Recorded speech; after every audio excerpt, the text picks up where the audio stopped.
All right, babies. Here we are. We're back. This is episode 17. Episode 16. I'm not sure. I don't know anymore.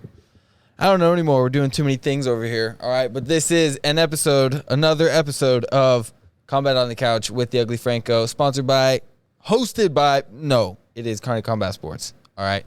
So, yeah, dude, this is Sarah, Rachel, Sarah Silverman. That's what it is. Welcome to the pod. Thanks. You gotta learn my name first. It was a joke. It was on purpose. But I did it on purpose. People genuinely get confused already about my name. That's why I did it first, so then we got it out of the way. Although, one of my first coaches, he used to call me Jessica, and that's not even close. So, at least Sarah is my middle name. But, yeah, he said I looked like a Jessica, so in his head, he would just call me Jessica. And then people at You don't look gym, like a Jessica. They were all confused. Some people called me Jessica because they heard him say it, and some people called me Rachel, and it was very confusing. You look like a Rachel. Thank you. Rachels wear sweaters like that. I've known a lot of Rachels. They all wear sweaters like that. They're good sweaters. Well, good sweater people. Rachels are good sweater people. Rachel is a common name, but you have to spell it E-L, the normal way. Not A-E-L. Some people spell it A-E-L. Oh, that's Raquel immediately. Well, Rochelle is E-L-L-E. So that's totally different. But yeah, R-A-C-H-E-L. So Raquel, where were we? We were still establishing my name. Well, rumor has it you're the Cali girl in town, right? Right. I moved here July 31st. But, I got my Nebraska driver's license, so now I'm official. Oh, is that how it is? Yeah, on Monday. Well, You're official when you get the license. I got the paper one. The plastic one's still coming in the mail. I don't know if you're official then. Okay, we'll wait till I don't know if she's official then. I don't know if we can count it. You know what I'm saying? I mean, I got the temporary, and then I got Nebraska car insurance. Next step is now to get rid of those California plates on my car. And you need to eat a lot of Runza. You need to eat way more Runza. In 3 years, you need to say you've eaten more Runza than you have In-N-Out, okay? That's also the transformation. No. It's chemical. You need to eat our food. Is a scary name. Oh, I'm too scared to try it. It sounds disgusting. Runza. It sounds like you're gonna. Dude, hey, don't come into this podcast and attack our state like that, okay? Runzas don't even make you poop that much. Well, then why did they call it that? Because it's not. I don't know. They're good, all right? It's Mexican food you got to watch out for, okay? Taco Bell is notoriously just. You can't trust those whites. I had decent Mexican food at one of sit-down restaurants. Yeah, those you can trust all the time. Those you can trust all the time. It's Taco Bell and Taco John's you can't trust. Yeah, I wouldn't eat that even in California, so. Good. Yeah. Did you eat a lot of In-N-Out in California? What would you eat in California? Were you like one of those healthy Californians just like living off of nuts and air? Nuts and air? I do like nuts, but not just air. Like nuts and fruit, and like they eat kale. And yes. I have grandparents and uncles and cousins that live in San Francisco and Sacramento. So they're like. Yeah, like Mendocino Farms, Urban Plates. I liked those kind of places, which we don't have here. So. I don't know what that is. They're like healthier fast food, but not gross like Panera, like fresher salad, soup, sandwiches. It's not gross like Panera. I go there every weekend with my mom. It's not so fresh over there. No, it's not good. I know. We know. Everything that gets to the middle of here, unless it's meat, we know. Yeah, the vegetables here. It's not the best. You have to pick and choose. I've decided you have to go with at least what's in season. You can't try to get stuff that's not necessarily in season because then it looks brown at the grocery store. Makes sense. I know. We got to get out of here, guys. All of us. Well, actually. The whole state. We got to get out of here, guys. The people here are very nice. You're not going to find that everywhere else. Oh, come on. People here are super friendly, and everything is 10 minutes or less. I mean, if it's 11 minutes, that's like too far out here. Yeah, you don't even go anymore. Yeah. You're like, maybe I'll go next time. It's not worth it. No. That means you hit a red light if it's 11 minutes. Oh, geez. That's true. It's true. You're kind of like over it if you have to drive more than that because you're so used to it now. Mm-hmm. It's all nice. Yeah, super Imagine living in one of the little small towns around here. They're like Gibbon. I don't even know where that is or what that is. I forgot who I was talking to. I've heard of like Hastings and Holdridge and there you go. Yeah. Axtell. There you go. Yeah. If you live in one of those towns, it's 30 minutes away from Kearney. So you have to drive 30 minutes to go get a grocery store or something like that. So, but you don't have a view the whole time. It's just, you can go 70 miles an hour on a 2-lane highway. You just look at corn. It's just like miles and miles of corn out here. Is that really the surprising thing? Yeah, like when I drove to Lincoln and I thought I was going to see things, see Nebraska. No, just miles and miles of corn and a few cows along the way. Gotcha.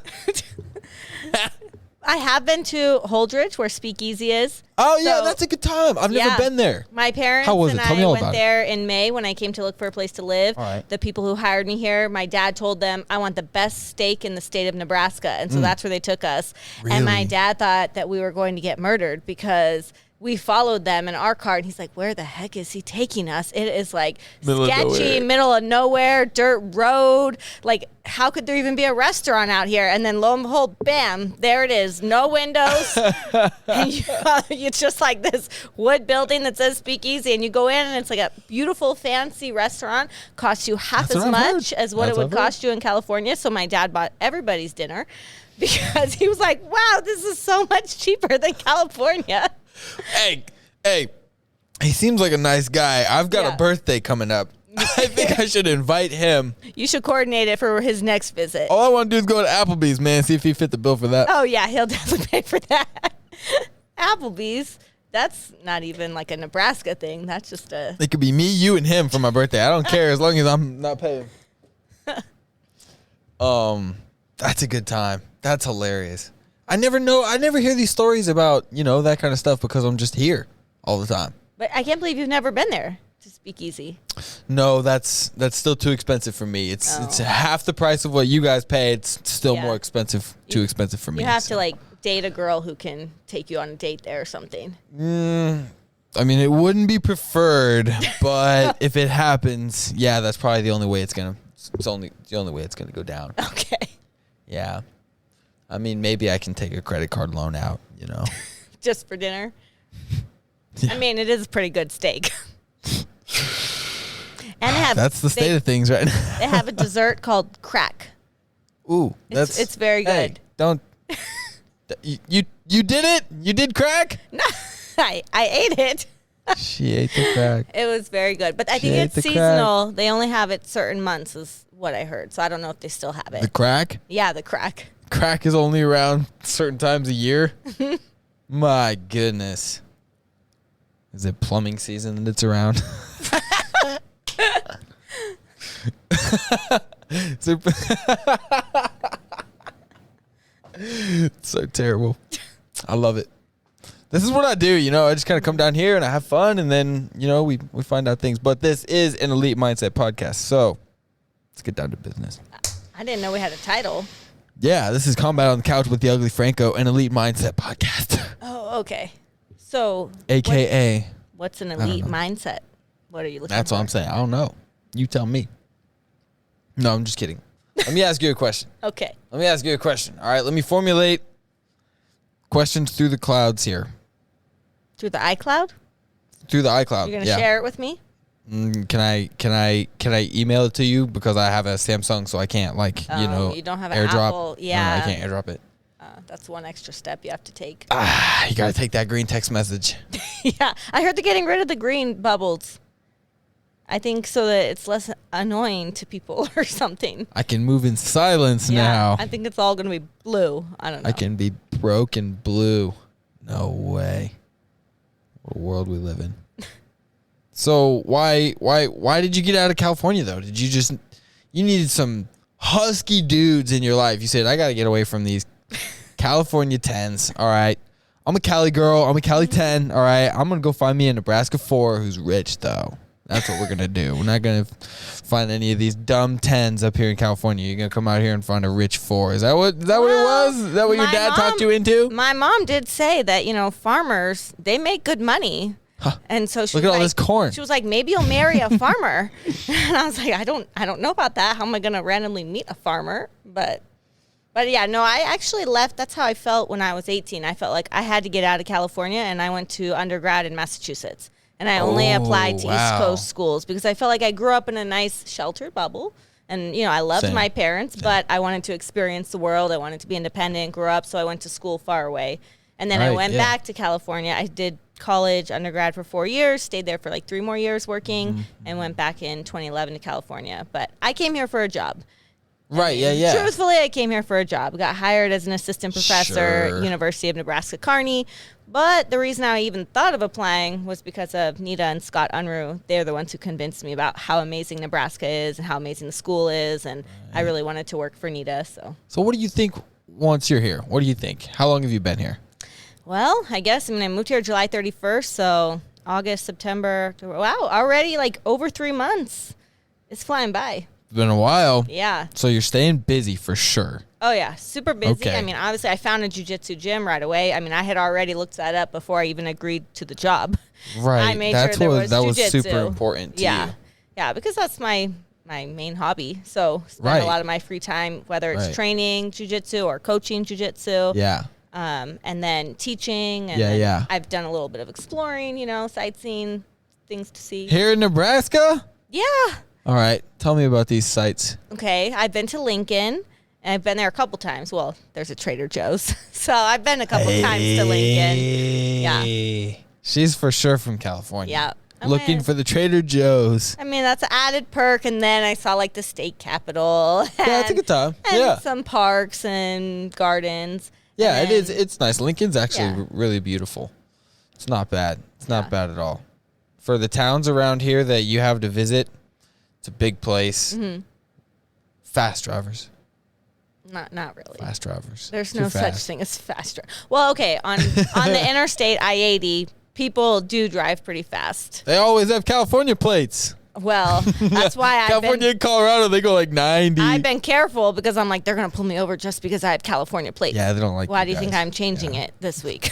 But in order to get rid of the California plates, I had to get the driver's license and the car insurance and then the title. It's like a whole process. It's a pain. But I'm getting there, so. Yeah. It's the worst. I moved to Colorado for like 7 months, and I just didn't want to do any of that stuff, so I came back. Oh, so you just came back instead of dealing with it? Yeah, they sent me a bunch of mail, and I was like, I'm out. Okay. That's one way. No. I'm not just going to go back to California because of license plates.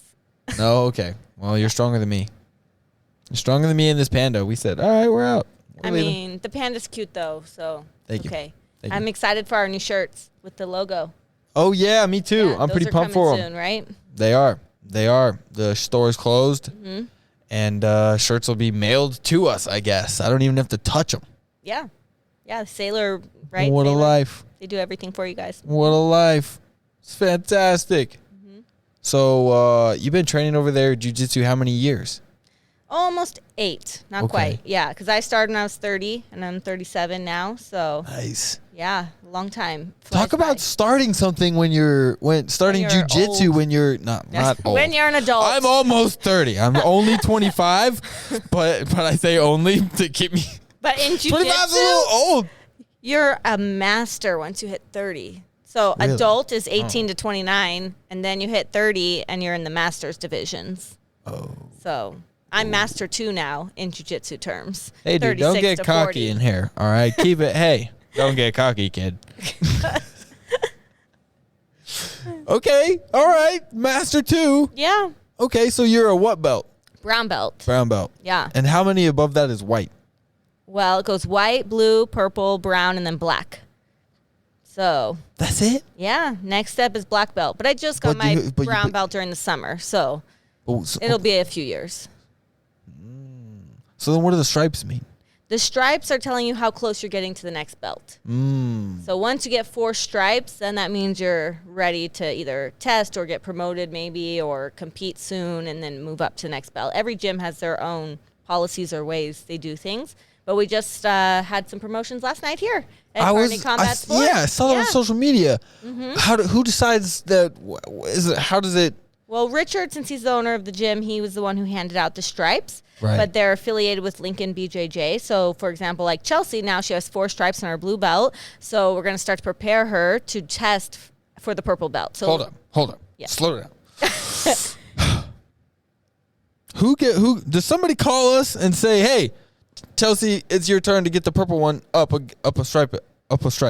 No, it's when the coach feels that they're ready. Who's the coach? Chelsea's a coach, though. Well, Richard is the head of the gym. Oh, he's the head of the gym. So so it's his gym. So ultimately, he has final say. So then he has to call Lincoln. He has called them and said, like, okay, we have these students who we think are ready. Can we set up a day and time for you guys to come down here and test them and see if you also agree to give them, if they're ready. So there's certain things they have to do on the test. But not all gyms are like that. So my first gym was like that, where we had a test to move up.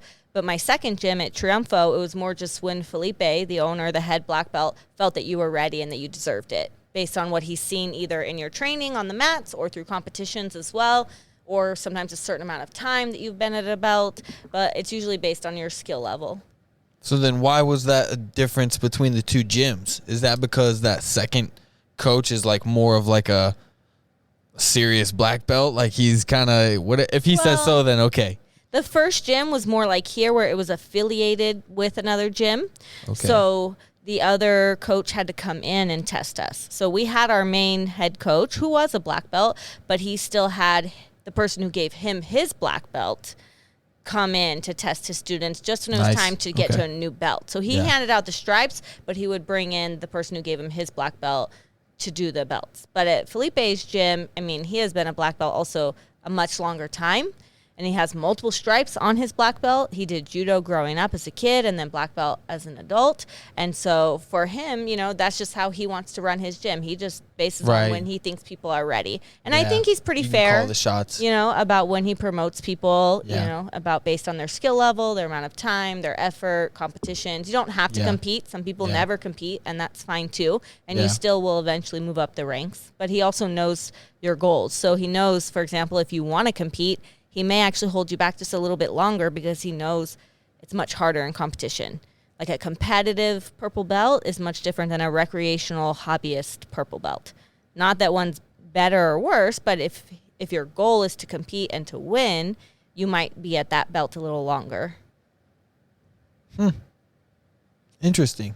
Yeah, but there's also... This is how it works, huh? There's also sandbagging. When people go to the other extreme where they purposely hold someone back at a belt for way too long just to win medals to make their gym look good. Oh, really? Yes, it's very frustrating as a competitor. Now this is, I didn't know that was a thing in BJJ. Yes, that's like happening? Yeah, I hate sandbaggers. It's so ridiculous. But it's also, sometimes it's not the athlete's fault. So I feel like I can't blame them. It's their coach's fault. Right? They want to win medals and look good for their gym. But then you're also holding them back because they're not going to get any better if you're holding them back at that certain belt for too long. Yeah. Because they're not pushing themselves, challenging themselves. Of course, but it's just like, why? What kind of leaders are those people? Why are they there? Wow. Why is there always a guy that does that? It doesn't matter. Why are there matter. bad leaders? Any sport. It literally makes me mad. Yeah, you're going to find that anywhere. No sport is perfect, right? So how do we fight these bad leaders, these terrible people that piss me off? Kick them out, huh? We'll kick them out. Well, I'll kick them out. I'll start an association, all right? The Bad Leadership Kick-Out Squad, and we're going to go into the organizations, and I'm going to find you, and then we're going to get in a different coach. Solve the problem. I think the problem is actually jiu-jitsu. There's so many organizations, it's hard to manage that kind of thing, right? When it's an Olympic level sport, there's a national governing body. There's a little bit stricter rules in place. But in terms of jiu-jitsu, there are a few main organizations, but there's just so many. And even people who've tried to get jiu-jitsu in the Olympics, it won't work because people cannot agree on rule sets and things like that, like belting, promotions, who deserves what, how can we make it exciting enough to be in the Olympics. No solution. There's no solution. No, I don't see a solution. I like it the way it is for now just because it gives more people the opportunity to participate. Right. And this like you isn't said, even at 30, you can start jiu-jitsu. It doesn't matter how old you are. Anyone can do jiu-jitsu. So talk about it. What was that like starting at 30? Yeah. Were you in like physical activity things before then? Did you do any sports growing up? You've been active for forever? Oh, yeah. I've done a lot of different sports. I don't think when I was younger that I would have thought of myself as someone interested in martial arts because I did a little bit of softball as a kid, but then I had to switch to indoor sport because I'm allergic to the sun. I get hives. That's why I'm super white, even though I'm from California. I know that sometimes that confuses people, but not everyone in California is blonde and tan. we're not all beach, surfers all the time. Oh, that's hilarious. And that sucks. You're allergic to the sun. So how long can you be out of the sun? So it depends. The closer to the equator, the stronger the sun is.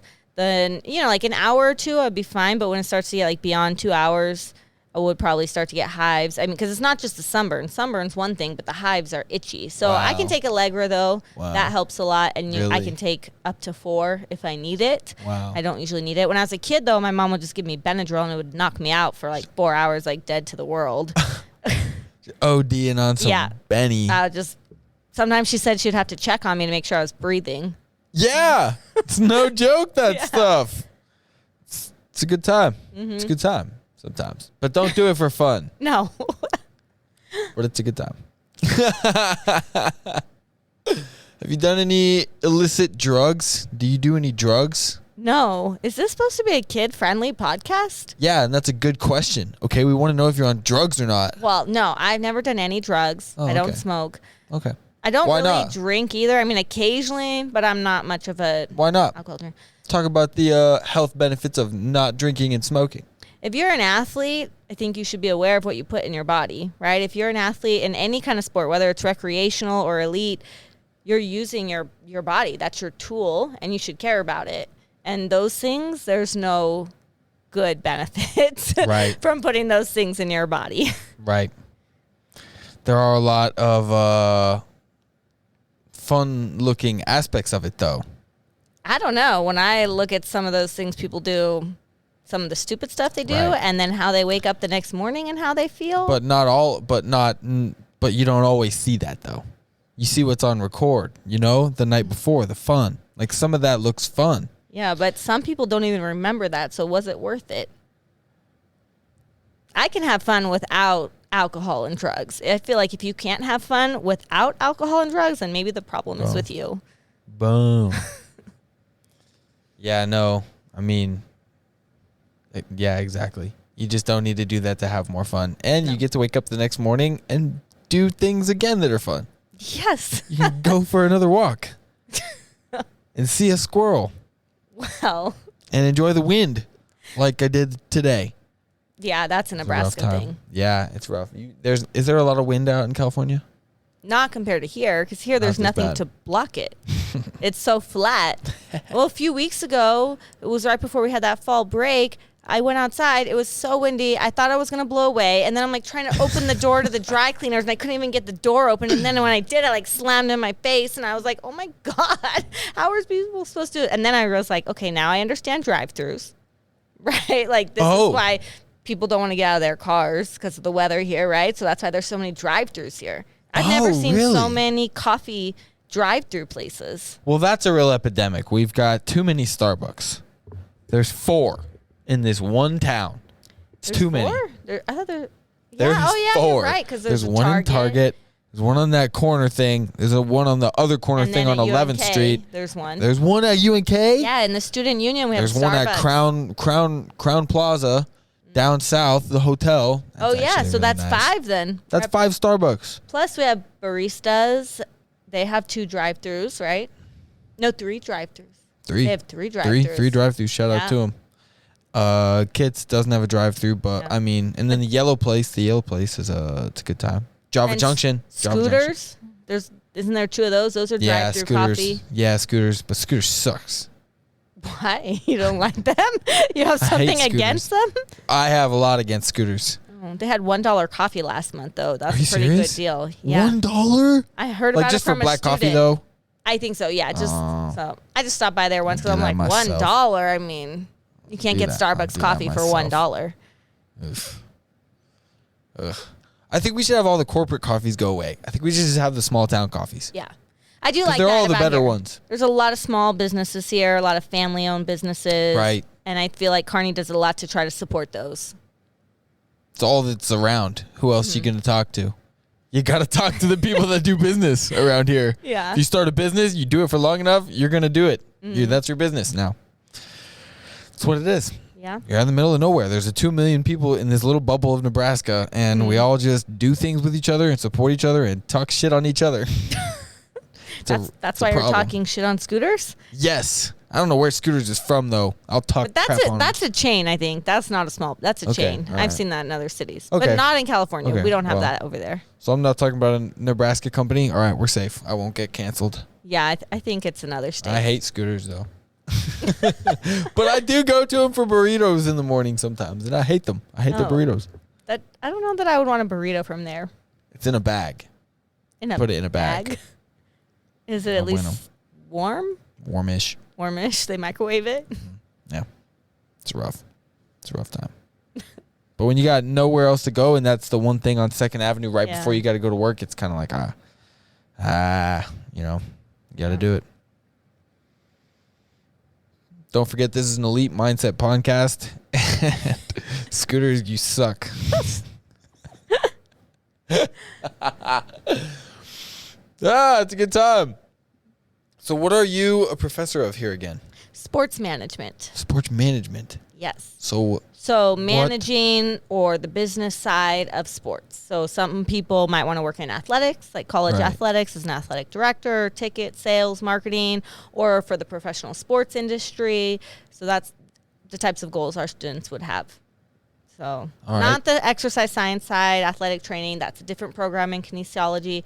Ours is all about the management and business side of it. So anything that relates to any other business, but how it relates to sports, because sports is a unique type of business, a unique environment, and some things are different. So what do you do all day?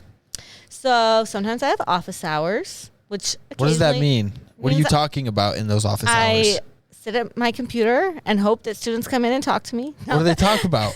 Sometimes students will come in for questions about class or advising, because we have advising appointments. Sometimes I'm just doing work preparing for class during those hours if no one comes in to talk to me. So what kind of work do you do to prepare students for this? What kind of things are you talking about? So I want the intricacies. I mean, we have to do all the work the students do and more. Like, they complain about the work they have to do, but we have to read the chapters. We have to prepare the PowerPoints. We have to pretend like we know what we're talking about in front of the students. Right. So, sometimes you have to fake it till you make it kind of thing. But especially being my first semester, I feel it. I feel like next year, once I've taught all these classes once, it'll be a little bit less prep time. Right now, there's more prep work because it's my first time teaching all of these classes. Mm-hmm. So it's a little bit more work, in terms of preparing the lectures and then preparing all the homework assignments, putting everything on Canvas for the students, and then grading. I have to grade everything that they do. And sometimes I'm like, who assigned this assignment? Who made them write this 10-page paper? Oh, yeah, me. And then I'm like, maybe I should not make assignments like that, Yeah, they suck. That's why I dropped out. They suck. Kids, stay in school. No, you should definitely drop out. It's so much more fun, I'm telling you right now. I think college education is important no matter what your degree is in. Even if you don't use it, or you think you don't use it, there's a lot of other things you get from college. Like, my undergrad's not related. This is an interesting podcast because I am on the opposite side and I'm super open about it. And you are a professor. Yes. Well, my undergrad was in art. It's very fun for me to do this. I'm not using that anymore, but I still got a liberal arts education. I got all the college experiences out of it. I grew up. I think I'm more independent, more mature than people who didn't go to college, or at least at that age I was, right? And some people, they'll catch up with time, but there's still a lot of other skills you learn in college. And at that time, I was doing graphic design, so that's why I majored in art. And then later, I suppose I went back and got my master's and PhD in sports management, and that's why now I'm teaching that. But I think education is important. What's fun to find is the gems that actually do things. Yeah. And they go through the education system and they don't do the wrong things and they do the right things and they learn things and they're productive and they do things. But mostly what we see is people dropping out and then going and doing things that they want to do with no degree needed. So then they just find ways to make money, and they have a lot of ways to make money. That's why more businesses are around. because they just start businesses and they realize that money's made. Yeah, but you can get a degree in business if you know that. So why would you need a degree in business if you can just go talk to people and make money the way businessmen running a business is a lot harder than you think. There's a lot of behind the scenes, a lot of paperwork, a lot of accounting. Oh yeah, but you don't need a degree to do it. You don't necessarily need a degree. You can learn the hard way on your own. Because there's people that do it all the time. There's literally people that are doing it right now. They just do it. But if they get advice from people who had degrees in it, right? Or it could be that's just talking to their uncle or their dad that's also a businessman. They don't need to go to college to get that. Not everyone has those resources. Not everyone has that experience. Right. The college. I'm a first gen college student. We didn't use that term back then, but now everyone talks about first gen college students, meaning my parents didn't. A lot of my friends are first gen. My grandparents didn't. People. I figured it out, but I still think college is valuable, no matter what you want to do. College is valuable. I'm saying it's fun to find the gems because mostly we just see people go through college, get the degree, and then don't do anything with it. They don't want to do anything with it. It's a waste of. It's a wasted degree. It's a piece of paper. That's a personality issue. That's a problem with the person. Or it's a degree problem. Well, maybe they picked the wrong degree or the wrong school. That's probably true. It might not have been the right fit, which is why we always encourage students, like, it's okay to change your mind. And I'm not going to force you to be in my program if that's not what you want to do. You just want kids in school, though. I think that they benefit from being in school, yes. Interesting.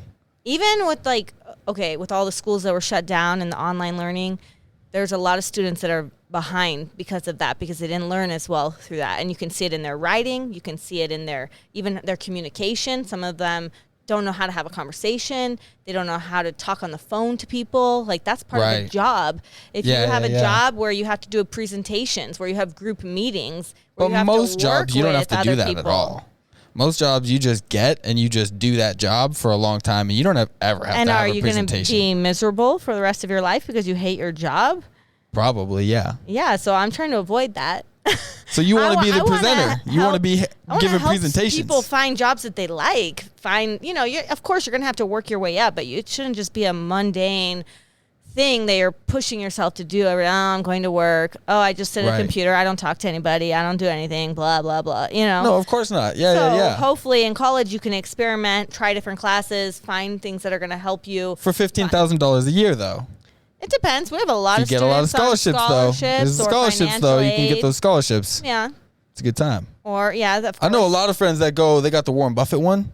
Or the Susan Buffett. Susan Buffett. Yeah. The Thompson They go to college for free. Is that what it's called, I think? I think that is, yeah. Shout out to them. Mm-hmm. They do a lot of... It's really fun to watch the kids that go to school for free and understand, I'm getting this for free. Mm-hmm. I need to do a lot. Yeah. And then they end up doing a lot. Mm-hmm. I don't really see a lot of kids that... Not everyone appreciates it, right? Sometimes, if you don't have to work for it, you might not appreciate it. Right. It's really cool to see a lot... I feel like there's a lot of people that get that scholarship, the free one, the full ride around here, and then they really do a lot. I don't see a lot of people that get it and then don't really use it. Mm-hmm. UNK seems to have a lot of good opportunities for scholarships, a lot of options out there, especially for Nebraska residents. Yeah. There's a ton. There's a ton. It's a good time. I think it's not fun to go to school.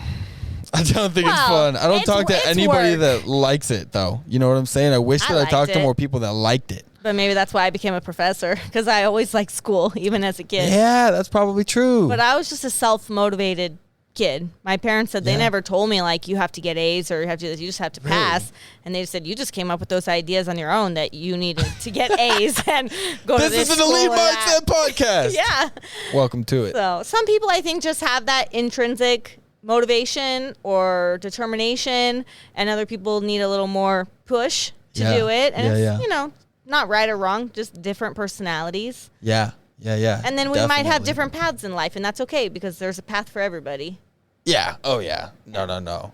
Definitely. This was fun. I like this. Okay. It's getting very educational. It is. Yeah. That's the point of this. That's a podcast. Yeah. We're doing the thing. We're only at 34 minutes. Oh, we got plenty of time. Fantastic.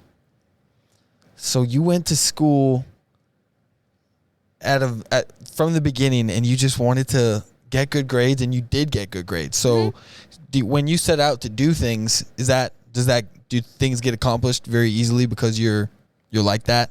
Yeah, because I don't believe in half-assing anything. And if you say you're going to do it, you should do it. Nice. My dad used to say, like, you don't do anything halfway. It's either all the way done or it's not done. And he was from California? Yes, he was born in Massachusetts. That was mean. But when he was 9 months old, his family moved to California. So, yeah, pretty much born and raised California. That's like a Midwest kind of statement, you know what I'm saying? So it's like cool. It's very interesting. That's nice. Yeah. What did he do in California? So my dad worked in construction. He built hotels, casinos, there you go. Okay. Retail. He was a foreman. Not residential, He's a all commercial stuff. Yeah. He had worked for his dad in a family business for a long time. And then when I was in college, he switched to Bogart Construction and was like a manager for them for a long time. And then now he's retired. But that job is high stress, a lot of hours, a lot of traveling. You know, I think he's enjoying his golf in retirement. Much less stress now. You know what's you're a very unique person because when you ask you a question, you have a lot of thoughts and answers on that question. That's like I have no problem talking. No. That's not what I'm saying. Yeah. Like I'm serious. Like I'm not giving you shit. Like you act like you can tell that you have a relationship with your dad because you know what he was doing now. At the end of that, you were like, I think he's having a fun time. What'd you say, golfing? Yeah, he golfs a lot. Yeah. He rides his bike. So you just gave me everything from the beginning to the end, which sometimes you ask people questions about like not their life and they don't, he's probably over there and, where he's over there. Yeah, I call him. Well, I have a good relationship with my parents. Yeah, you're a unique person to meet. I'm very close with them. I still call them, talk to them. I mean, that was probably the hardest part about moving here was being away from my family. But, I'm going back for Thanksgiving. I'll go back for winter break. So my parents are pretty awesome. So maybe I just got lucky, No, it's lovely. It's nice. It's refreshing, It's refreshing to meet nice people. Yeah, you go back home for the holidays. You know what I'm saying? Yeah. It's nice. You wear pink sweaters. Where did you get that sweater? That's a fantastic sweater. I think this is from the Loft, if I remember correctly. Shout out to the Loft. Do you even know what that is? Of course I know what that is. I know everything. I'm 68 years old. I told you you've done a lot, but you'll catch up someday. All right. Are you 68 because of a prior life? No. Were you reincarnated? No, I'm not one of those weirdos. I'm not one of the cow worshippers. Why do you look so young? It's a secret. Because I'm pretty certain at some other point you just told me you were about to turn 30. It's a secret. So how can you be 68 and about to turn 30? Ah, she got me. I was paying attention. Ah, shucks. No. All right. Next question. Okay. I don't really have any questions. So what do you like to do when you're not doing jiu-jitsu here? You're at work and then you're at home? Yeah, I usually work out every day first in the mornings. So I just like to, keep up my fitness. Important for jiu-jitsu, but I've always been into fitness even long before that. So I think I've been going to gym since I was probably 13. My parents probably lied about my age back then just to let me go. You think they did? Yeah, I'm pretty certain they did because I was not allowed. Just to get you out of their living room from rolling around in the living room? You would drive me. I went to the gym with them. But I think you weren't allowed to work out at the gym until you're like a little bit older. I don't remember what the age was. Yeah.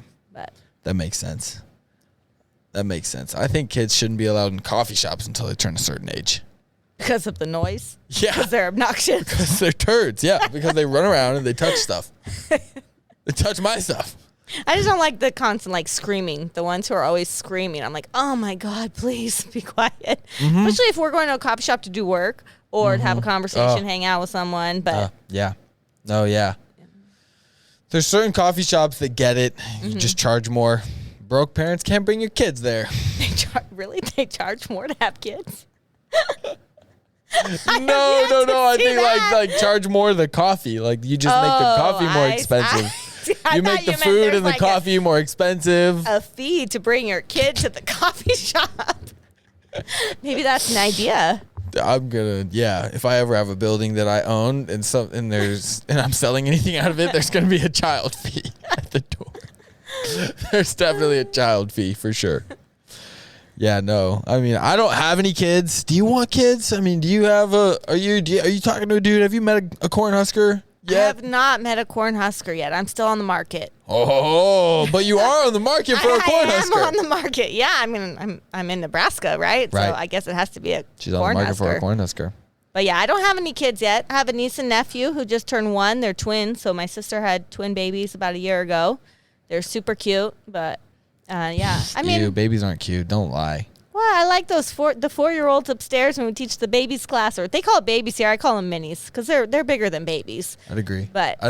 I mean, they're a little crazy. Don't get me wrong. They're crazy, but at that age, they still love you and like look up to you. When they get a little older is when they get a little bit more bratty. They talk back a little more. They start thinking, actually. Mm-hmm. You don't like that. You like to keep them dumb. Keep them dumb. Young and, just keep them dumb, happy. Give them fruit snacks and teach them how to choke each other out. It's a good time. Yeah, break each other's arms. Arm bars, that's my favorite move. Yeah. They love that one. I want to be the arm bar queen.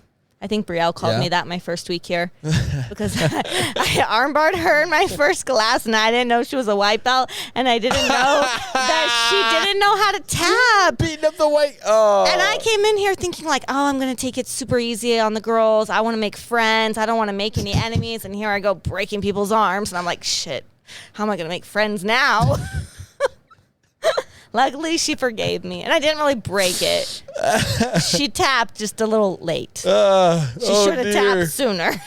You're just like, that should hurt. Like, that should hurt. Yep, do you feel it? That should. Still going. It's rough. Ooh. She got to tap anytime now. You're so mean. You're a bully. I'm not a bully. I try to help the girls here. Yeah. But you're a bully, though. You beat her up. Beat up poor Brielle, dude. Well, afterwards. Brielle, you deserved it, honestly. Whatever happened, she probably deserved it. Nah. Shout out to Brielle. You deserved it. She's good. She's getting better. She'll learn how to defend her arm now, right? Yeah, well, probably. Right? Sometimes you got to learn the hard Unless you're way. the armbar queen, which is, I heard what you want to be. That's the talk around town you are, actually. Arm bars from any position. So, from guard, from mount, side control, from the back. Yeah. No, it's my favorite submission in tournaments. Plus, I feel like a choke, you can sometimes fight it a little longer, or people will wait until the absolute last second before they're going to pass out to tap, whereas an arm, like, you only got 1 second, right? Otherwise, you're going to break your arm if you don't tap. I see. And you're going to be seriously hurt. Mm-hmm. Yeah, there was one tournament where the girl was still on the floor for a while, and we had to bring the medics over, and the ref I was like, what do I do? And she was like, you just stand up, I'll raise your hand, and we just left her there until the medics fixed her up and took her off the mat. You broke her arm? Yeah, well. You choked her out? I don't know if it felt like it broke because I felt the pop. Oh, yeah. But I did see her a few months later competing, and she said she was okay. So maybe it was just like hyperextended or popped, you know. Yeah. But, you know. You got to be smart to do this stuff. Tell people I broke her arm. Sounds cooler. It's cooler. Yeah. My boy Jack Gangwish snapped the dude's leg. That sounds cool to say. Yeah. You know what I'm saying? He went into the cage. He snapped the dude's leg. Was it a good fight? I don't know. Was it good for the people? No, that's disgusting. You don't want to see that. Yeah, but was it good for the other guy? No. That other guy should have tapped sooner. I think Jack's a bull. I think that's a problem. I mean, that's the sport we're in, though. It's a contact sport. It is not a be nice, I'm sorry kind of sport. No. It's not very forgiving. Sport. Yeah. Do you find it easy to kind of come here and find friends, though, even though you're trying to beat each other up? I think I made friends much quicker because of jiu-jitsu and because of the people here, you know, like right away. Well, even before I came here, I felt like Chelsea was already my friend because she had already messaged me, you know, we had talked on Instagram, and then I came in May. I just met her very briefly. I didn't get a chance to take the class.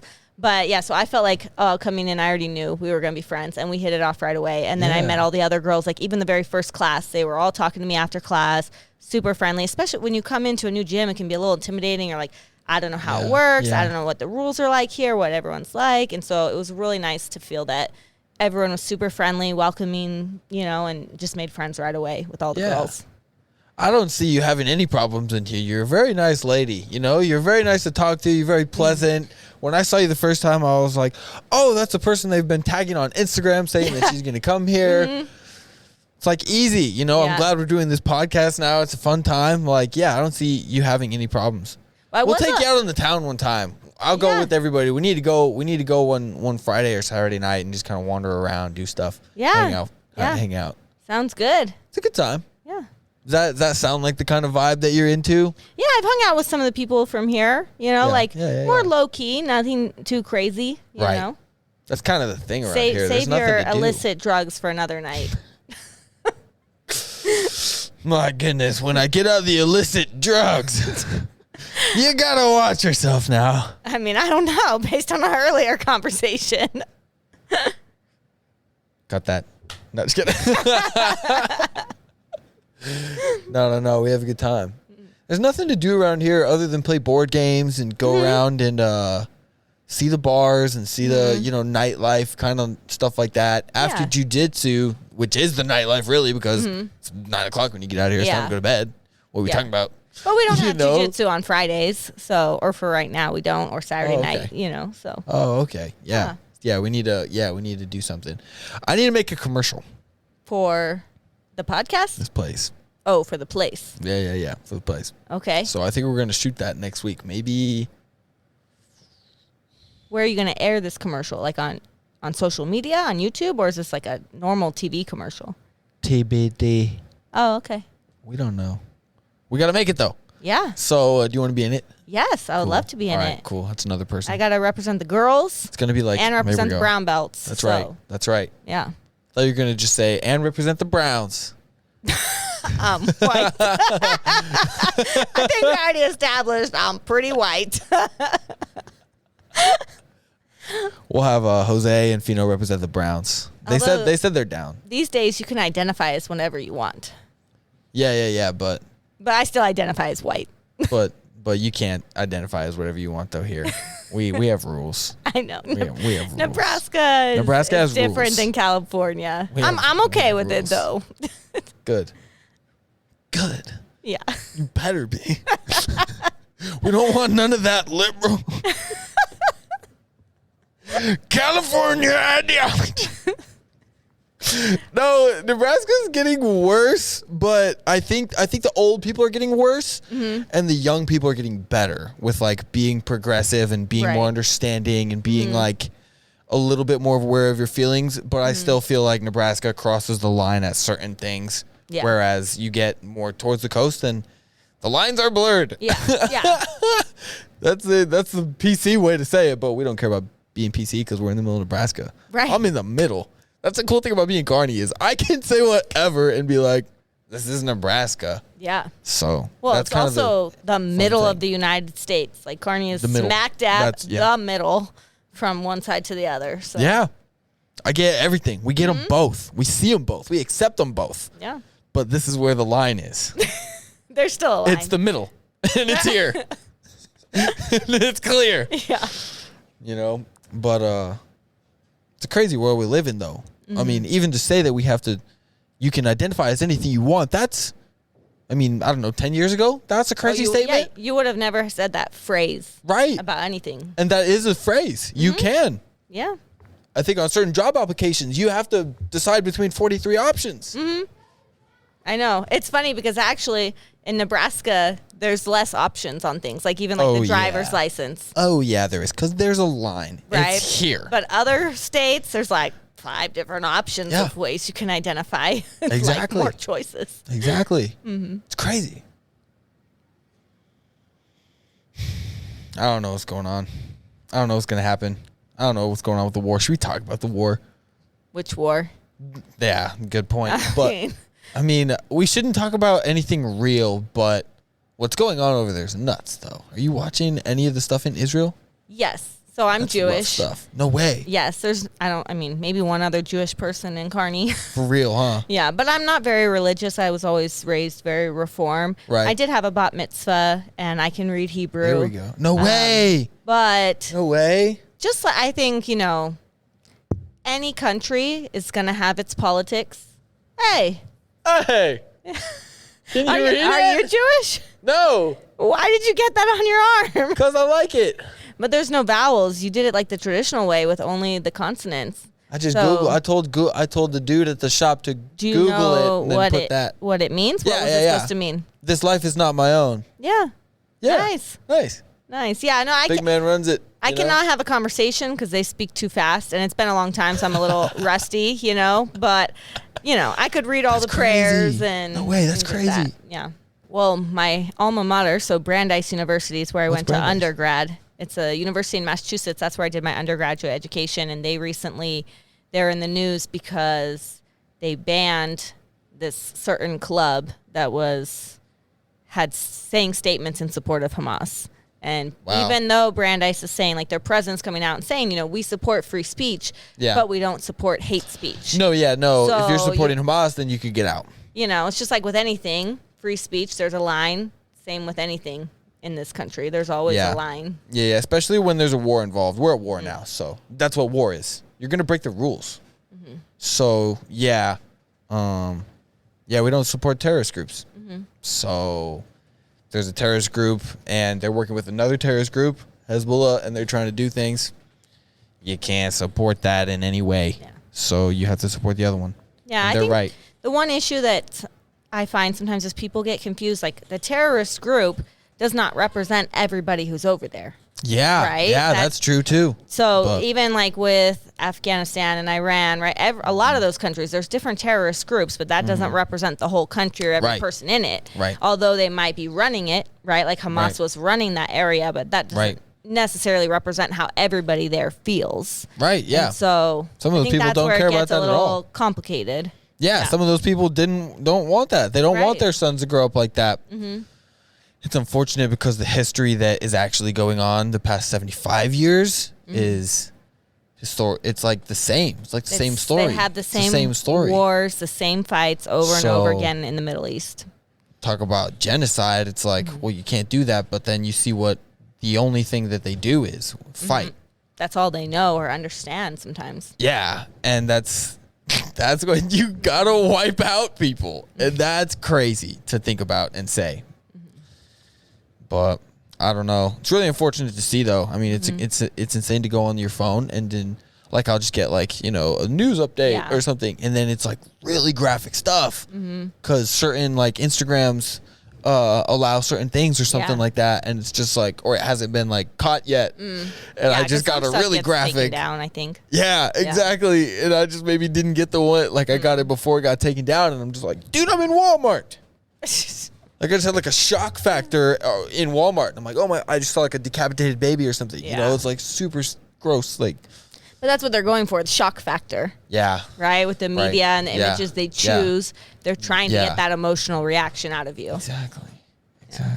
And they get it. Mm-hmm. Oh, they get it. Ooh, give me the heebie-jeebies. Yeah, this conversation's like getting very deep quickly. Well, it's an Elite Mindset podcast. Right. We want to talk about stuff that matters. I'm like, sorry, people, if you're hoping for a humorous one, we're just getting into serious issues. Hey, it is what it is. And when, I don't know. Sometimes I feel like I should talk about stuff and I just don't. And sometimes we've only got an hour, so it's like I can't talk about everything that I want to. Mm-hmm. And then you nail things, and then, I don't know, sometimes you don't nail stuff down. Don't talk about anything you want to, but I know that they've been excited to have you here at the gym, and I'm excited to see your posts and like social media things because I'm I'm like the media kind of like thing guy that's like trying to like get more media awareness out, so that more people come to the gym. So I'm like having fun watching like the tutorials that you do. The first one that I saw was the gi.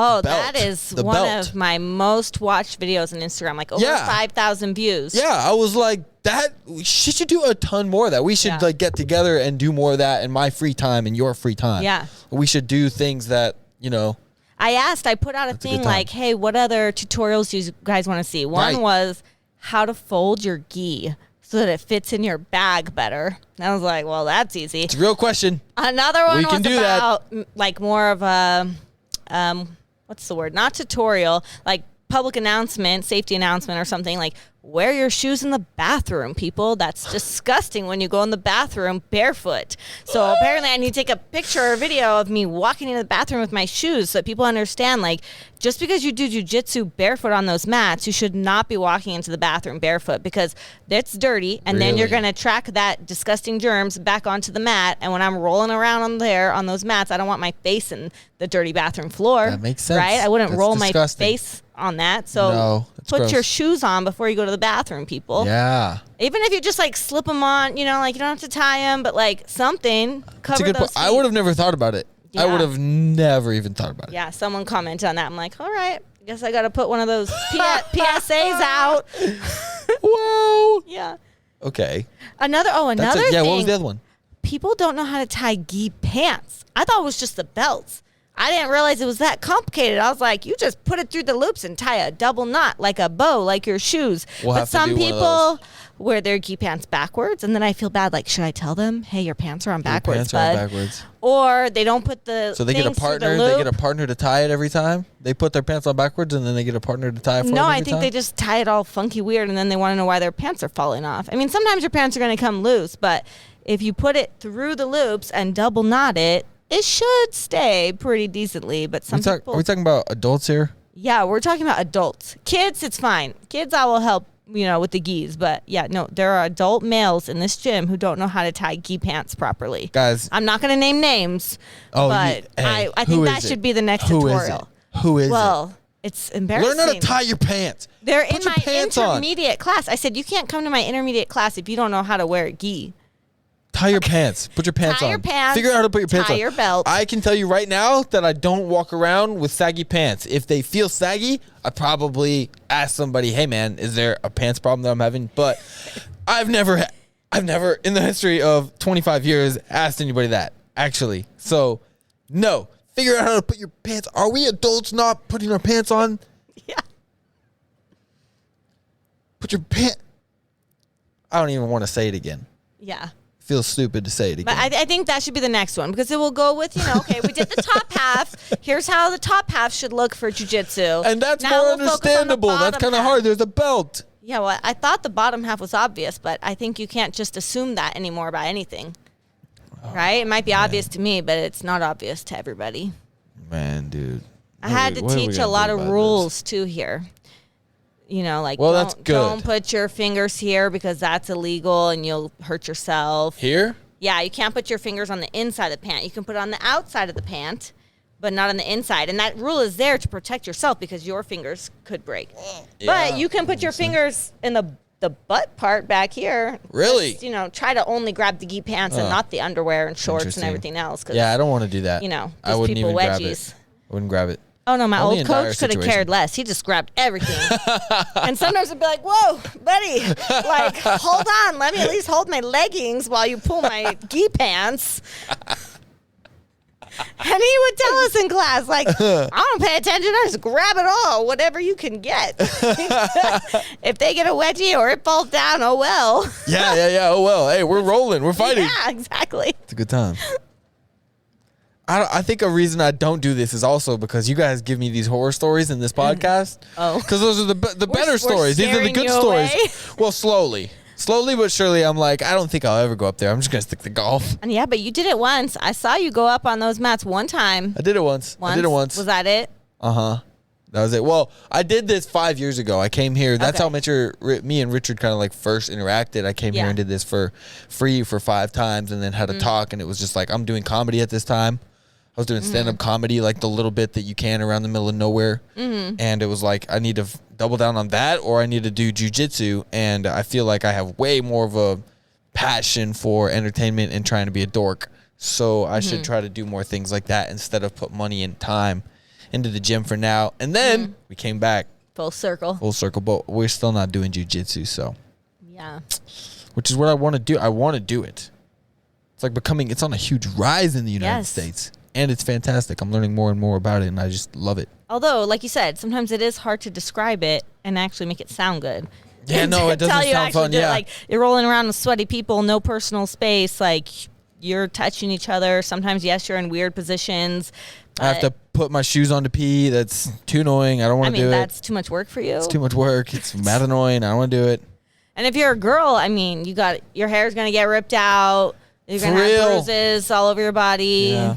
It's just how it is. That's why there are certain days where I definitely wear long sleeves on purpose. Yeah. Cover up my arms. Yeah. Luckily it's cold a lot here anyways, so it's appropriate. But you also been getting beat up. Yes.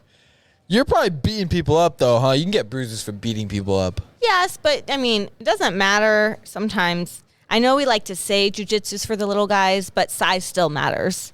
Yeah. Right. That's why there's weight classes, just like with wrestling. With the sport that has weight class, of course, there's always going to be a size difference. And so sometimes I go against some of these big white belt guys, and yeah, they might smash me. But I'm trying to work on. I have more technique than them. Right. So I can counter some of their size differences with my technique. Right. Exactly. Yeah, no, that's I was listening to somebody talk about that earlier. Somebody was talking about like the size difference in a fight and how much pepper spray and stupid little things on girls' keychains doesn't really matter. You need to have like actual skills and learn stuff like that, because if a dude's 250 and he's coming for your 150 little body, 130-year-old, 130-pound, 120-pound girl, the pepper spray might just run. Okay, it doesn't matter. No matter how much jiu-jitsu self-defense you don't need to get away. You also don't know what weapons they have, if they have friends. Right. I've learned some self-defense moves that's totally different from sport competitive jiu-jitsu, right? Yeah. Like if someone grabs my ponytail, I'm going to spin under and I'm going to run. Yeah. So, even for me, like I'm a 150, 140 dude. So like anybody comes at me, I'm a bouncer at a bar. That's a joke. But I literally do that though. I do that for real. And like, if a big dude really has a problem, I don't think, I have to get other people involved. That's my first move, because it's like, I can't do anything against that. No matter how much jiu-jitsu I know and how strong I think I am, 140 against a size, you're not, it's kind of just out of the question. So. Although at the airport, and I'm not going to share this with my dad, even though I'm sharing this with the whole world here. I had to get in between my dad and this guy at the airport, and I thought they were about to like have at it. And I was like, afterwards, I'm like, what was I doing standing in the middle? Like, I'm going to break up the fight. But I did de-escalate it at least. There was no punches thrown, but hopefully I de-escalated it, because then we just basically made that guy run away, because I'm like, you better move, dude, because my dad will come at you. Granted, my dad was protecting me, so gotta love him. He's always looking out for me. But the guy was about to run me over at the airport, and apparently he had been doing that to everybody, like zigzagging, running people over, because he was trying to get to his flight. But I was in the correct lane, and I was moving, and he like almost like took my heels out from under me, and my dad was like, bunch of swear words. What do you think you're doing? Well, and I was like, Dad, calm down. This was when we were coming here in May to go house shopping, because I was like, Dad, we need to make it to Kearney. Like, this is the airport. They take this stuff seriously. If you get arrested, whether you were right or wrong, doesn't matter. We're going to miss our flight, And this other guy's like, I'm trying to get to my flight. My dad's like, everybody's trying to get to their flights, but, but they were like right up in each other's faces while we're on that moving walkway in Denver, in the airport. Yeah, and so I like stood in between. Nightmare. I'm like, it's fine. Look, I'm fine. He didn't run me over. I didn't get hurt. And I'm like, he just kept going. I'm like, dude, you need to go now, because you don't understand. Like, I love my dad, but when he gets worked up, he is worked up, and he was livid. Yeah. And he couldn't. He was still ranting about it for like 24 hours. Oh yeah, about how pissed off he was that this guy almost ran me over at the airport and how rude he was. Oh yeah, he wasn't done. And I'm like, I love you, but it's over. Let's calm down. Let's move on. And then afterwards, I was kind of like, wow, I'm really glad no one started throwing punches while I was standing there in the middle. Especially you're right about the airport. They don't take that. No. Yeah. They don't take that at the airport. Yeah. You're going to be detained and sent back to California. You're literally going to get deported to California. They're going to send you, and then you have to go to jail in California. Right. Because you did a bad thing. Although it might not be his first time. I don't know. That is hilarious. I think my parents were a lot crazier when they were younger. When they start drinking, sometimes they share some stories, sometimes more than we would like to know. Yeah. But I think my parents were kind of crazy when they were younger. Yeah. Like opposite of me, which is sometimes they wonder, where did you come from? Did the mailman bring you? I have heard that a few times growing up. Really? You're just uncharacteristically not But when rambunctious. you see my parents as adults now, it's different, like. Oh, yeah. So. How old are they? I mean, in their 60s. They're not that old. Yeah. I don't know. Yeah. My dad was born in 58. My mom was born in 59. Yeah. My mom still works. I think my dad's more just retired because he quit and he happened to be of retirement age. Right. He's golfing. He's golfing, baby. Yeah. Is he mobile, agile, hostile? Is he all that? All of the above. Shout out to Remember the Titans. Is he? Is he moving though? Golfing? Oh yeah, he's golfing. I mean, he like tore a hamstring last year, and so that put him out for a while. I don't know if it's torn or strained, but he couldn't. Golfing? I don't know if he tore it golfing or how he hurt it, but he was out for a while. And actually, that was bad because he needed to get back to golf because with one less hobby, you get bored real quick. And I lived with my parents for about 2 months before I came to Nebraska because I was renting out my condo in California. Mm-hmm. And so I'd already moved my stuff out and it was on a truck on the way here. And he wanted to know where I was, what I was doing, who I was going to, I was like, Dad, I'll be back soon. Like, why do you got to know everything I'm doing? But I think it was more just he was bored, And then He's bored. He's bored. I was like, Dad, you are going to miss me. What are you going to do when I'm gone? I was gone for 1 week. He already missed me. And I was like, oh, it's so sweet. He How did you know he missed you? How did you know? He told me. Oh, okay. He told me. He's like, it's already quiet around here, But then my parents tore up the whole house and completely remodeled it. And I've had construction going on there, so I won't even recognize it when I go visit. Well, my mom did, FaceTime. Took her a few tries to figure out how to flip the camera, so she could actually show me. But I've been there. Yeah, been there many times. We did the FaceTime so I could see the new house. That's what they do too. You leave and they get busy. They get sad and then they get busy. Yeah. Because they're like, what are we gonna do? I'm so sad. Yeah. They get sad though. They do. They get sad. They call you. They text you all this stuff. They send you a bunch of stuff. Well, they had the grandbabies, my sister's kids. So my mom definitely stays occupied with that. She's all excited to have grandkids. You have to, yeah. Spoils them, I'm sure. She cooks stuff? Does she like to cook? Yeah, both my parents are actually really good cooks. My dad has his own things that he makes too. So they made all my favorite things before I moved here. And then my payment for living there was I had to bake because I'm more of like a baker. So my dad gave me a list of things. Ooh, you bake. Yeah, he wanted me to make banana bread, homemade cheesecake from scratch.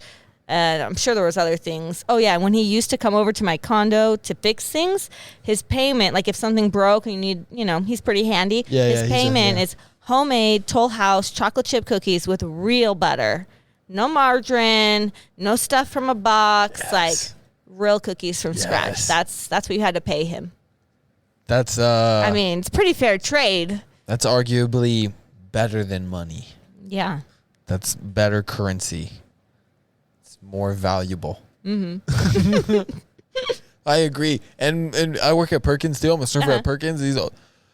People come in, do you have real butter? Really? I want my muffin, but I don't want it with the wrong butter. With the wrong butter. Dude, it matters. Yeah. It really matters. Yeah. And they don't want their muffin if they can't have the right butter. They don't.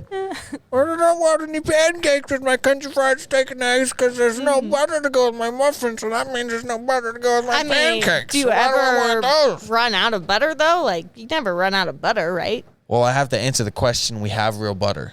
Okay. That's what it is.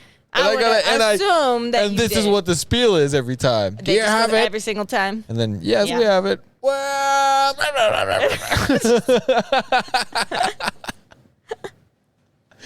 Oh, good, cuz. Okay, let me go. I gotta go get it now. Shut up. No, I love that job. It's a fun time. I haven't been there yet. You haven't been to Perkins? No, I've seen it. I mean, I've driven past it, but yeah, I haven't been by there yet. You'll probably never come on a Monday or a Friday. Why? Because that's the only days that I work, Monday or Friday. Oh. Well, then I should come by. Hey! Right? Come on a Monday or a Friday. I have a flexible schedule. We started talking about that earlier, and we got off track. But being a professor is a pretty nice schedule. Nice. Of course, we have set, I'd imagine. teaching hours. We teach our classes, and we have meetings. But I can't complain. It's a pretty great schedule. Oh, come on a Monday. Okay. It's really slow. Yeah. At whenever you want breakfast. Okay. Whenever you want breakfast on a Monday. What time do you guys open? That's a question. Yeah. I'm a morning person. I think it's supposed to be 6. Like they're supposed to open at 6, but sometimes it's a little later. They're just having it's hard to keep kids motivated to work and show up early and do all that because I don't want to show up at 6. Mm-hmm. So I show up at 8. But I just don't. Are you the manager? No. Oh. I'm just a server. Oh, but is that what your schedule says to show up at 8? Yeah. Oh, okay. Yeah, So you're no. on time for your shift. No. Of course. Yeah, no. I just told him like I don't want to show up in the morning, so I'm not. So don't schedule me. So for that time. I'll be there at 8. If you know, I can show up at 8, and there's a bunch of times that people show up, they stagger it out, but the opening, like when do we open? Like we don't. It's. I mean, the other day somebody showed up at 6 o'clock, and it was dark. There's nobody there. And then I showed up at 8, and we had barely had anything started. And I was like, what's going on? And they were like, what's going on? And everybody didn't know what was going on.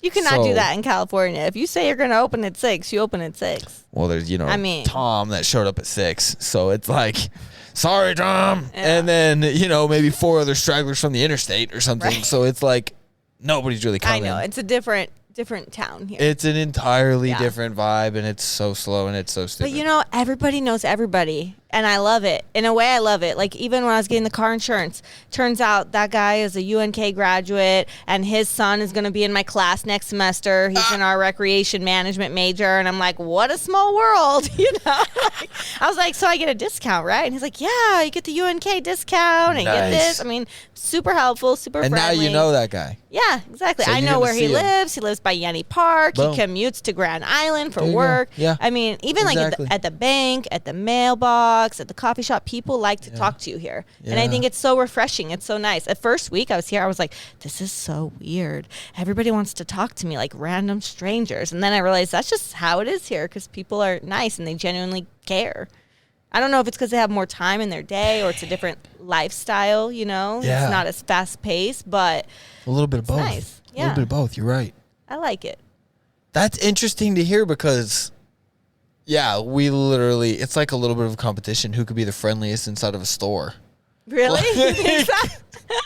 I think it is with certain people and certain groups of, people. Mm-hmm. I think it is like, if you're really chatting it up in the Hallmark store, then you're kind of like, you're like the person to talk to. You're like popular. Like, if you can go out to the store and have conversations in Walmart, you're like in the know. Yeah. And you want to be in the know. You want to talk to people.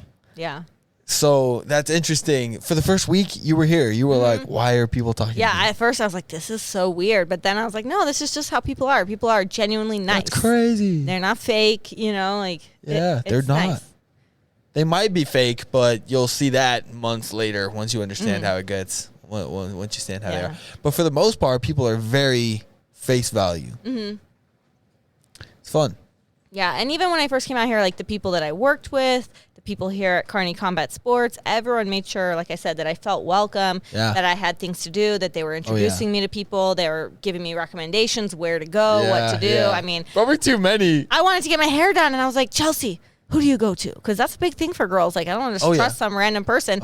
Turns out that girl, she does every single person's hair here at Kearney Combat Sports. All the girls. She knows everybody. Yeah. That's how that goes. She was also trying to set me up with people. She was showing me pictures. I'm like, I just met you, and she's already showed me pictures. What about this guy? What about that guy? And I'm like, oh, that one's good looking. I was like, but that one, all it is pictures of his hunting. So I'm like, I don't know. It doesn't tell me that much other than he likes to hunt and kill animals.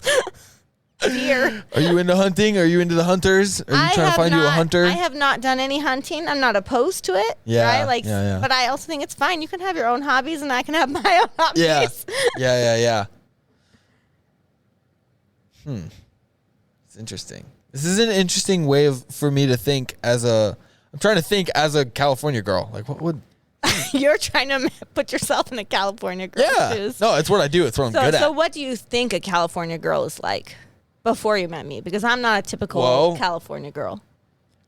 That's what I don't know. Like what do I think they're like? I mean, what I see on social media, but only the fakeness. What like normal California girls are like, or probably I just think you probably like to smoke a lot of weed.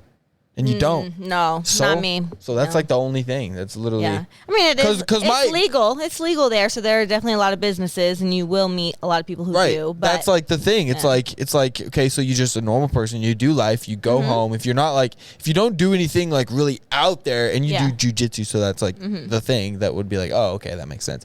Other than that, it's like, oh, she probably just lays at home and smokes weed. I don't know. Like, well, what and do that's they why do? it's like when I was thinking about moving here and I was talking over with my parents, like, really, it's nothing different, right? I work out. I go to my job. I go to jiu-jitsu. I made new friends already. Right, you try to meet people. Like I said, the biggest difference is, that my family's not here. Yeah. But otherwise, Kearney still has all the things I like to do. Yeah. And I like to get outdoors. I like to walk, run, go to the parks, I like to kayak if the weather's nice. I haven't done that in a long time, but you like to kayak? Yeah. There's a little river here that does it. I've seen that. Mm-hmm. It's not great. It's but water. You could do it. It's water. Something. We could take you to some other places too. There's a bunch of lakes around here. Yeah. But they're lakes though. Yeah, so it's a little flatter, but it's okay. Flatter. No waves. So you like the river?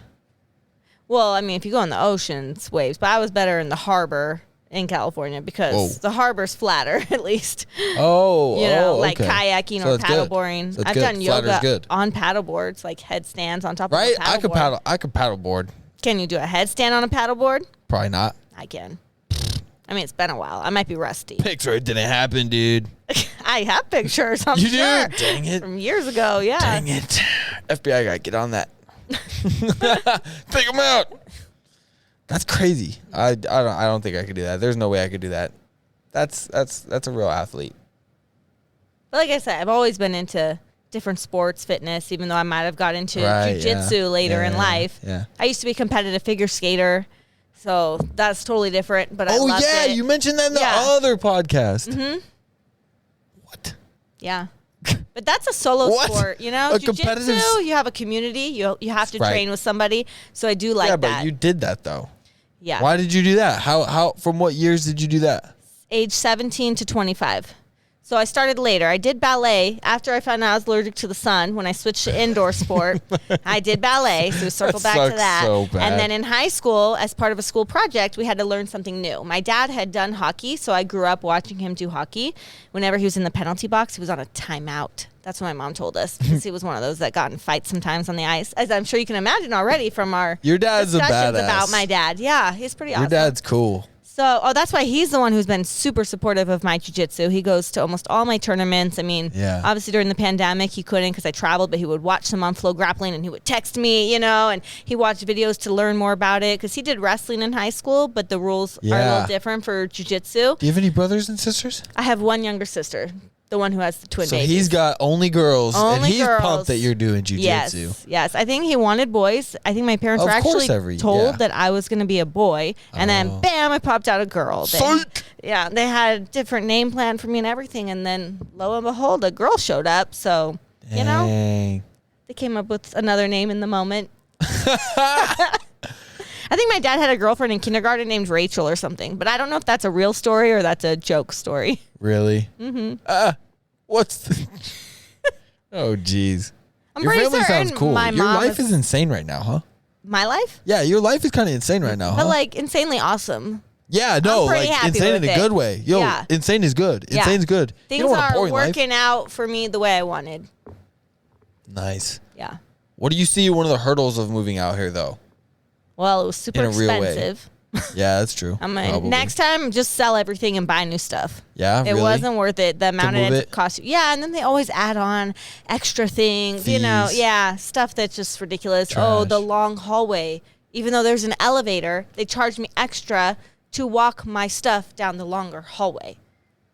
They also only sent one tiny little dude to move my stuff. I was I called them and I was like, "Where's the other guy? Oh, he's sick." And I'm like, "Where's any mover?" And they're like, "No, that's the mover." I'm like, "He's going to move my stuff?" Oh, my God. I have to give it to him, though. He did it, but it took him 8 hours. Yeah. Because it was one person. And there's big furniture. But yeah, if I were to ever move again, sell it and just buy new stuff. Sure, box up some clothes, take some suitcases, but the big stuff, none of it was that important anyways. Yeah. But originally when we priced it out, we thought, you know what? No, we thought we got a good deal on the moving, but then all the other stuff that adds up, it ended up being not as good of a deal. The car wasn't a big deal. The car was a lot easier and not as expensive to move, but it was just that furniture. And it's just, dressers and bookshelves and things, couches, all replaceable. Yeah. Nothing with emotional value, Right. So that was it. Expensive. Yeah, expensive. Any other hurdles coming out? Anything you're having to get over? Because we like to talk about fighting problems, and then Bryce Abbey was the one who was like, don't bring me problems, bring me solutions. So Is there anything out here that you're kind of like, well, this sucks, but this is what I'm doing to counter it? Because we like that here. I mean, like I said, it's been pretty great. I think the one thing I miss, of course, my parents. So I feel like my family, like I missed out on the twins' first birthday and I missed out on my mom's birthday. So there's some things like that, but then like I'll be there for Thanksgiving and I'll be there for a month in December, so I'll make up or catch up time with that. But I think I've been pretty lucky. Or maybe it's not luck. Maybe it's just that, I put the effort in. I think you did. Right? I think you because did. I show up, I go to things, like even on campus, I've made friends with my coworkers, but like I go to everything. I go to all the events, all the social things for the faculty, as much as I can, unless I have a conflict, all the meetings, I try to be as involved as possible to meet people right away, to get to know people so they know me, know I'm here, know that I'm excited to be here and I'm happy to have this job. And then same thing with Kearney Combat Sports. I came the second day. Right, I moved here July 31st. I was sleeping in a hotel. Then the next day, I was like, here I am, ready for class, ready to go, ready to meet everybody. I didn't even wait. Just jumped right in. Right. Mm-hmm. But that's how successful people understand that you have to continue to be successful. Yeah. And defining success as like able to get up the next day with a good mindset, motivated to do whatever it is you got to do. That's kind of how we define success. Mm-hmm. So, I mean, that's the best way to, define it, I think. Yeah. But, like that's just something that you have to do. You got to get out here. Day 2, you were in a hotel. What hotel did you stay at? I think it was the Hampton Inn. Yeah. So when I came with my parents, we stayed at that Crown Plaza, but that was a little crazy because it has that water park and there was lots of screaming kids, which as we were talking about earlier, loud kids. Yeah. So we decided, and my dad didn't like the showers. His particular, he thinks it was too narrow and like kind of suffocating. All right, I'll make a note. I'm making a note. Yeah, they don't have good showers. But Hampton Inn was nice. When I came for my interview, they had me stay at the Fairfield Inn, which was right across the street there. So there's a whole bunch of hotels right in that area. Right. So then you moved into an apartment here? Yes. Or you have a house? No, I live in those fancy new apartments, Element 30, literally across the street from where I work. Oh, okay. Although I still drive because the weather here is unpredictable, Plus, I try to look nice and professional for work, and it's either too hot, which means I would be sweating on my way to work, or it's too freezing cold and windy, and I'd come to like my hair all wind blown and crazy. Nah, every kid that lives 1 block away from the school still drives. Yeah, everybody does it. It's just it's what it is. I lived 2 blocks away in high school, and I never walked. Then my parents drive me every single time. It's only a couple blocks. What? Yeah, but it's Nebraska, the weather here. And the weather can change fast, too. So. Yeah.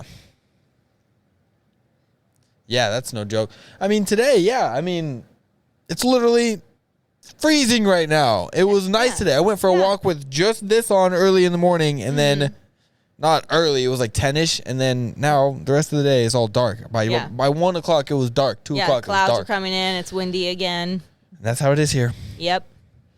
That was one of the first comments I made. We had a meeting before school started. I think it was that first week I was here.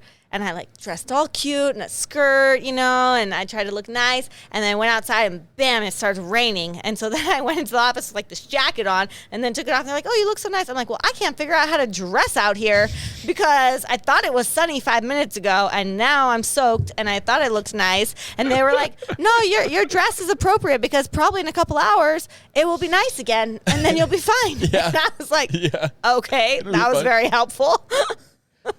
And that's how it is too. Yeah. That's how it is. We could go outside from here right now, even though it's gonna be 6. But if it was summertime, it's nuts, but it's fun and it keeps you on your toes. Yes, that's Eventually, you just always have to have the changing of seasons.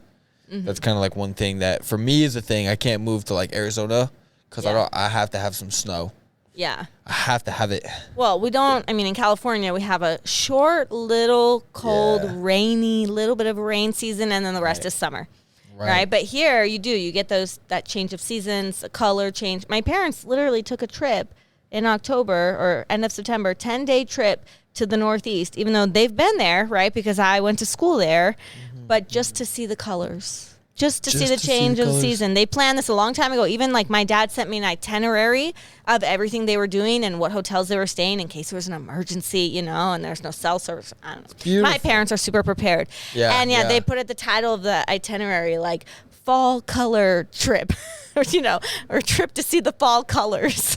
Beautiful. Because you don't get that in California. Yeah, it's beautiful. Yeah, I love it. All their pictures were beautiful just from their phones, not even using a fancy camera. Yeah. They went to a lot of like national state parks and things, and they stayed at different hotels. They went to Maine, they went to Massachusetts, they drove up along, the coast there and saw quite a few different places. That's a good time. Mm-hmm. That's what my parents are getting ready to do. They're getting ready to go into that kind of part of life where they get to make those fun trips. Yeah. I'm excited for that. It's fun to hear about. Yeah. Well, my mom still works. She has her own company, and she works every single day. Nice. But she's the boss, so if she wants to take a vacation, she can take a vacation. Yeah, she could. Yeah, she could. Work hard for 6 months. Take a nice vacation. Yeah.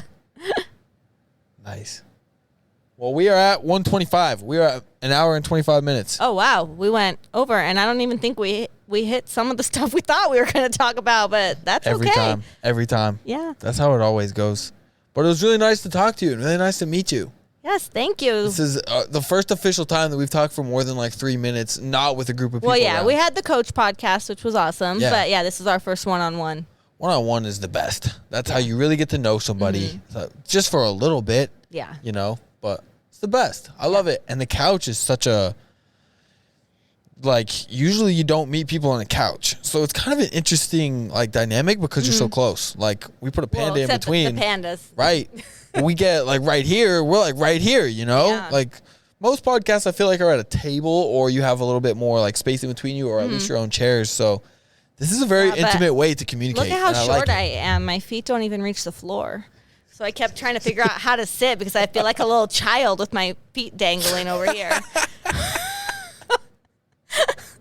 I didn't notice it. So you covered it up real good. I mean, I don't know, what the camera's catching. Maybe it doesn't catch my feet just, dangling off the couch. But it's not the first time I've had this problem, obviously. Short people problems.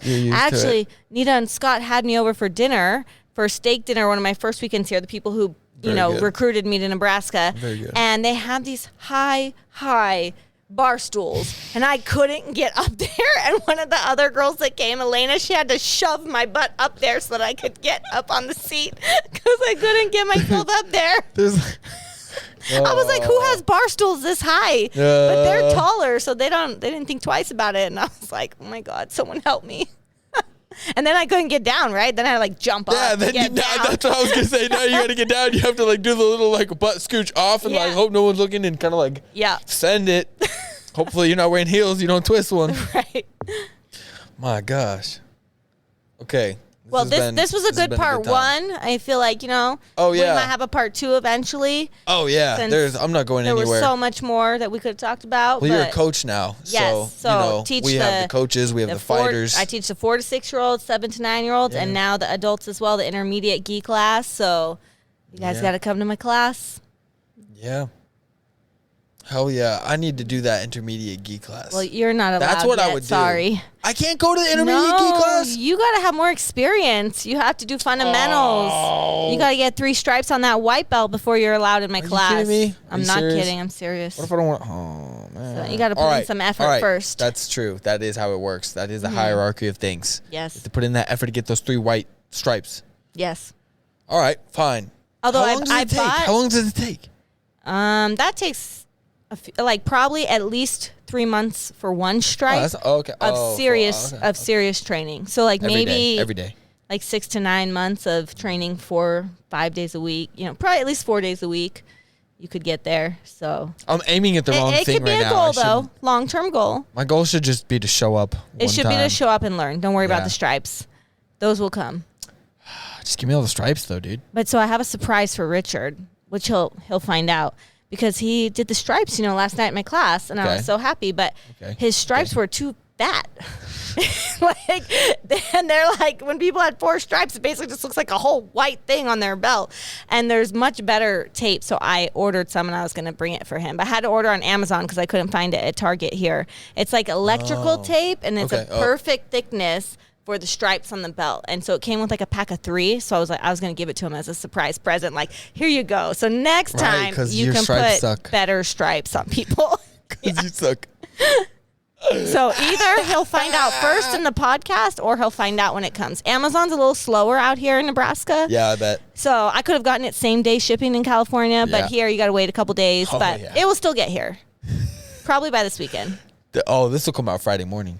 Oh, okay. Then he'll find out on here before my present arrives. Maybe I should put a card. I'll wrap it and put a card. Be like, thank you for welcoming me into your gym. Make it a whole thing. Make it a whole thing. And then he'll open it and be like, 3 rolls of white tape for stripes. Are you trying to tell me something? Step it up, baby. Get your game up, son. Well, he also didn't know, like, am I supposed to hug people? I'm like, yes, you should hug them. Like, you're proud of them, you know? Yeah, give them hugs. You like them. These are your students.